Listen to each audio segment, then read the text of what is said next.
Hi, I'm Quinn Lemley, and welcome to Secrets of the Stage. I have a wonderful friend and performer. Arts and entertainment industry, Judi Mark is a multi-talented professional dancer, singer, actor, and educator. She has over 4 decades of performing experience in the industry. She's originally from Chicago. I was born not too far from Chicago.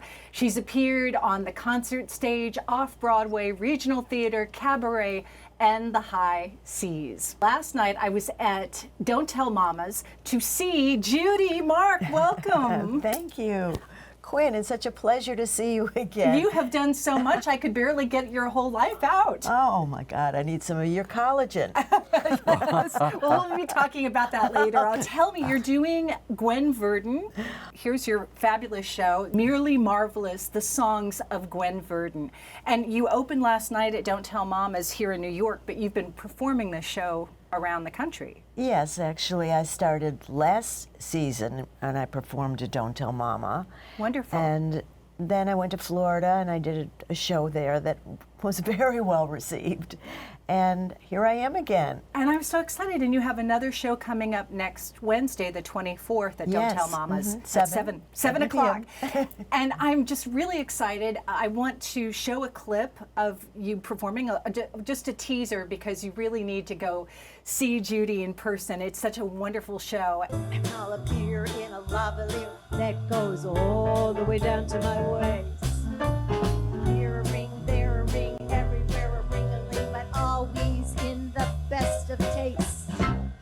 No one to talk with, all by myself. No one to walk with, but I'm happy on the shelf. Ain't misbehaving, I'm saving my love for you. So we hoofed it over to Bloomingdale's. He wanted to buy some jockey shorts. Then he asked for pocket money, poker money. Oh, you don't want Subway money. 'Cause it turns out the bum wants to go to Florida. Come on down. Now hear this and get this. Oh, Susanna, amen. This big fat heart ain't gonna be torn apart ever.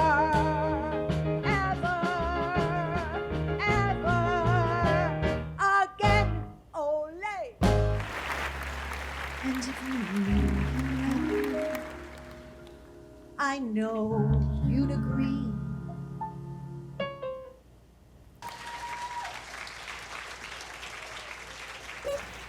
That is wonderful. It's just it's such a delightful show. And we have a special treat today. We have your director, Jeff Harnar.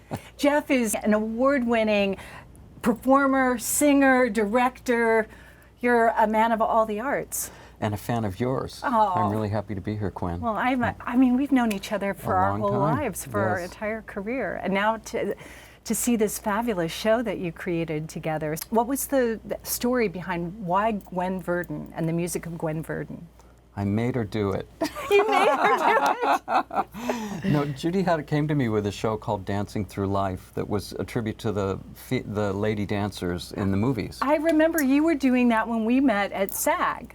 That's right. And we were working together. There was a little tribute to Gwen in there, but Judi's singing voice, to me, has the timbre. There's just something evocative of Gwen Verdon. And so when she was thinking of a new show, I just said, you know, you really could make a whole show out of Gwen Verdon, and with your voice, I think it's a really good fit.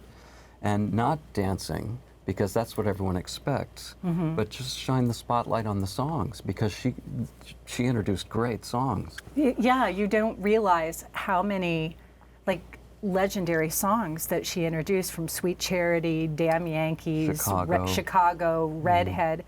Well, and for you, how do you, I loved the personalization, like the connection that you had with Gwen Verdon as a woman and as an artist. Can you talk about that a little bit? I had to do a lot of research to figure out where the connections might be. But the way that Jeff crafted the show and what I said, I had to feel it from the inside out.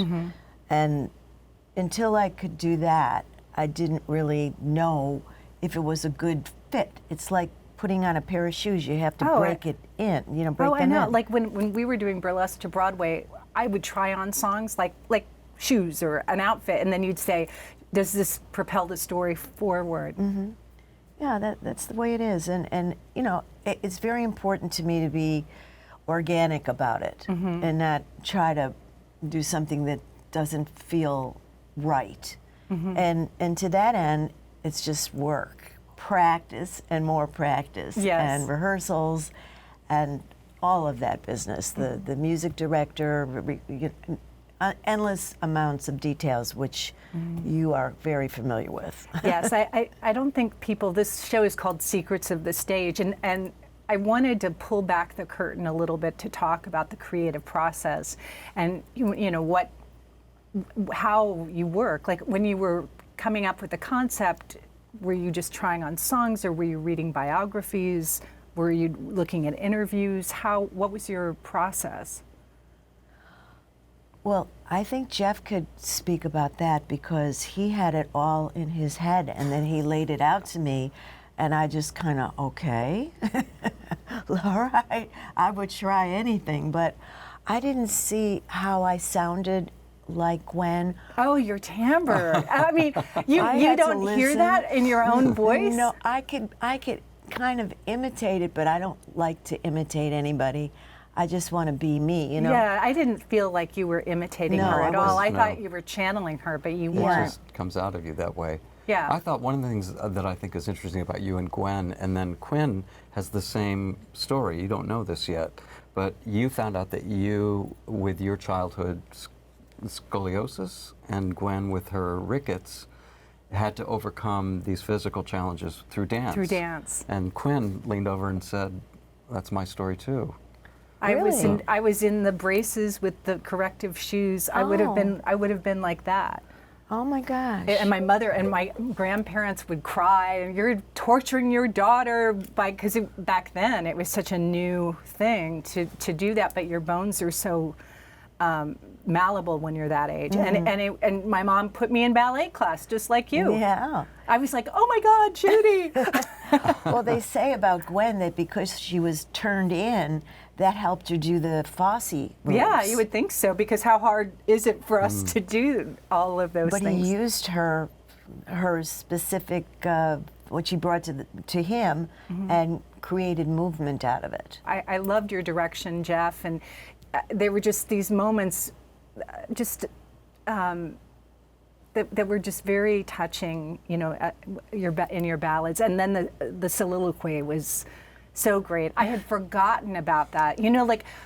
We all grow up with these musicals. Yes. With Charity, it was one of the greatest. Sweet Charity, if anybody doesn't know this Bob Fosse work, but it is just fantastic. Where Am I Going?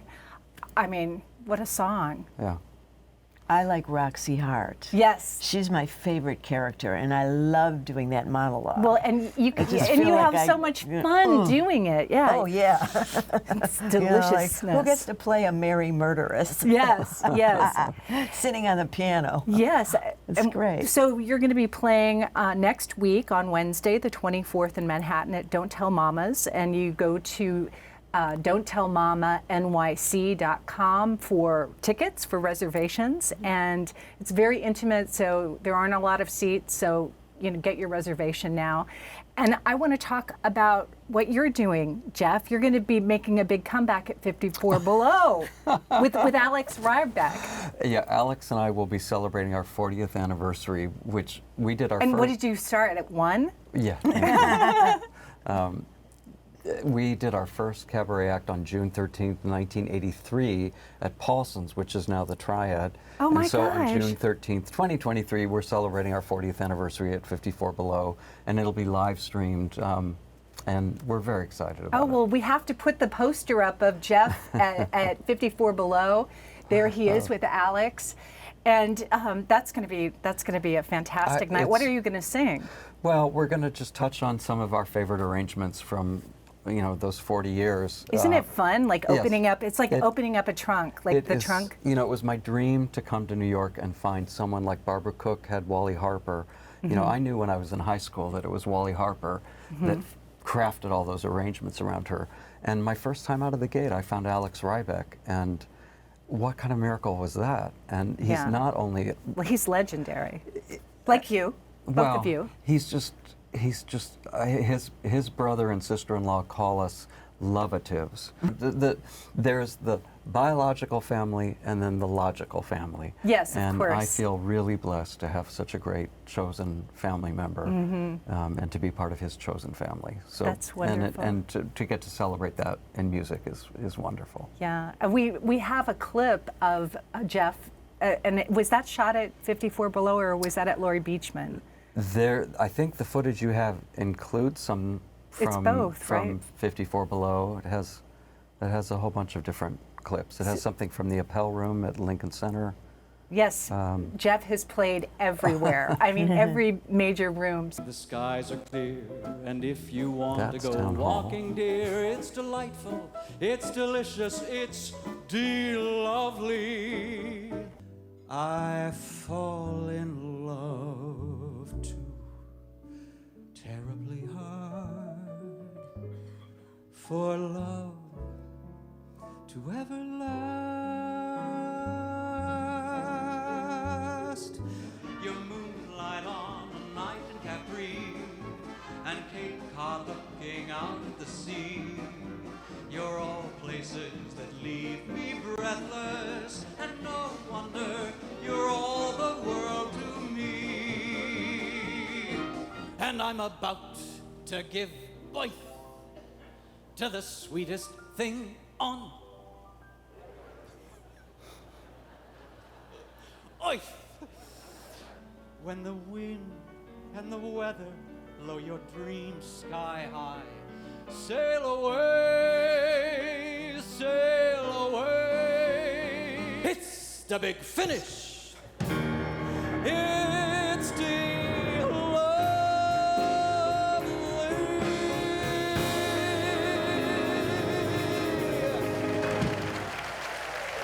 That is so wonderful. Thank you so much. And you have you just won the MAC Award for Best Male Vocalist, right? Or for Best Album? For major recording, which I just happen to have here. Oh, you could show it to the camera. This is my Stephen Sondheim album with Wonderful. John Weber Oh and my a 20-piece orchestra. And it's called I Know Things Now, My Life in Sondheim's Words. Oh, how and beautiful. we just won a MAC Award, so I'd love for you to have a copy. I love it. I'm honored. Thank you so much. I'd love to give you a CD player so you could listen to yes, it. Well, I do have one, so Okay, thank you. bless I'm you. just so thrilled. And you guys are just incredible. I mean, it's so exciting to see people doing creative things and getting out there and sharing their talent with the world. And is there anything else that you want to say about Gwen and Gwen Verdon? I feel like I communicate with her now. I'm so close to her stories and her life, and I'm starting to sound like her. Just talking, because everyone says that, so I'm listening to it, and it's weird. It really is weird to feel that way, because I'm not trying to be her. I'm trying to understand her as a person, as a woman, and all these, and her roles.